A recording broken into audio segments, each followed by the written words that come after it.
Hello dear students, welcome back to my channel physics SPC. Current electricity का एक question. An ammeter 5% of main current passes through the galvanometer if the resistance of the galvanometer is G। the resistance of ammeter पूछा है। Will be solution. यहाँ पे galvanometer को से ammeter बनाया जा रहा है। तो गैल्वोमीटर से एमीटर कैसे बनाते हैं हम सब जानते हैं। ये गैल्वोमीटर है। अगर इसको एक एमीटर बनाना है जिसे हम मेन करंट बोलते हैं, ये मेन करंट मेजर करता है, या रेंज ऑफ एमीटर बोल सकते हो आप आई। तो इस गैल्वोमीटर के साथ एक शंट रेजिस्टेंस लगाना पड़ता है, वेरी स्मॉल एस ओ, और इसमें ये इस मेन करंट को मेजर करता है I. This is a main current ये।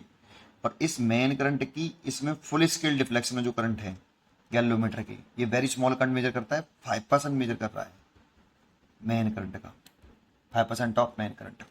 बाकी की सारी करंट इसमें जा रही है, आई माइनस आई जी। तो 5% ऑफ करंट मतलब 5/100 इंटू आई, इतनी आई जी इसके अंदर जाएगी फुल स्केल डिफ्लेक्शन में। तो जानते हो इस पूरे सिस्टम को हम एमीटर कहते हैं। इस एमीटर के अंदर ऐसा सर्किट होता है। तो एमीटर का रेजिस्टेंस पूछ रहा है आपसे। तो एमीटर का रेजिस्टेंस आर एमीटर, ये हमसे पूछा। तो देखो ये एमीटर किससे मिलकर बना है, शंट के रेजिस्टेंस और जी के रेजिस्टेंस से मिलकर बना है, क्योंकि ये पूरा ही एमीटर है। तो रेजिस्टेंस ऑफ एमीटर पूछ रहा है, तो ये दोनों पैरेलल कॉम्बिनेशन में है। तो एमीटर का रेजिस्टेंस निकालना है तो इन दोनों को पैरेलल में जोड़ लो। Resistance of ammeter is equal to 1 galvanometer का रेजिस्टेंस प्लस 1 शंट का रेजिस्टेंस। अब गैल्वोमीटर का रेजिस्टेंस तो क्वेश्चन में गिवन है, resistance of galvanometer G. Shunt का रेजिस्टेंस हमें निकालना पड़ेगा। अगर शंट का निकाल लें यहाँ रख दे तो एमीटर का रेजिस्टेंस निकल आएगा। अब शंट का कैसे निकालें, तो देखो जी और S are connected in parallel combination, और पैरेलल कॉम्बिनेशन में पोटेंशियल डिफरेंस सेम होता है। तो इस गैल्वोमीटर का पोटेंशियल डिफरेंस कितना, I G into G, V रावर आई आर से, है ना। ये गैल्वोमीटर का पोटेंशियल डिफरेंस हुआ है। शंट का कितना, शंट में कितनी करंट जा रही है, आई माइनस आई जी, तो आई माइनस आई जी इंटू एस, ये शंट का रेजिस्टेंस हो गया। यहाँ से एस के लिए निकाल लो। तो आई जी दे रखा है हमें कितना, 5/100 into I into G equal to, एक काम करते हैं,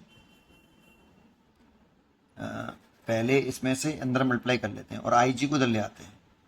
तो आई जी कॉमन ले लेता हूँ, इसको मल्टीप्लाई करो और आई जी को वाले फैक्टर को इधर ले आओ और कॉमन ले लो, G plus S is equal to I into S. I G की वैल्यू पुट करो आप, 5/100 आई और जी प्लस एस बराबर आई इंटू एस। आई से तो आई कैंसिल हो गए, 5 से कट गया 20 बार, तो 20 एस हो गया ये, है ना। 20 एस मल्टीप्लाई कर लिया प्लस जी प्लस एस, तो ये 19 एस बराबर जी, तो एस बराबर जी बाई 19।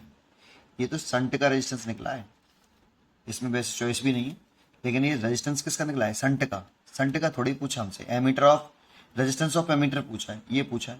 तो यहाँ पुट कर दो 1/R ए इक्वल टू, है ना, ये आपका शंट का रेजिस्टेंस आ गई। अब इसको आपको यहाँ पुट करना है एमीटर के रेजिस्टेंस निकालने के लिए, ठीक है। ये तो कैलकुलेशन कर ली।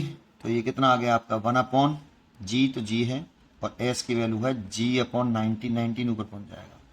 G एलसीएम ले लें तो 20/G हो जाएगा, ये 1/R एम्पियर। तो रेजिस्टेंस ऑफ एमीटर आया आपका G/20 ओम, G/20 ओम, G/20 ओम है ही नहीं है, इसमें गड़बड़ कर दी क्या।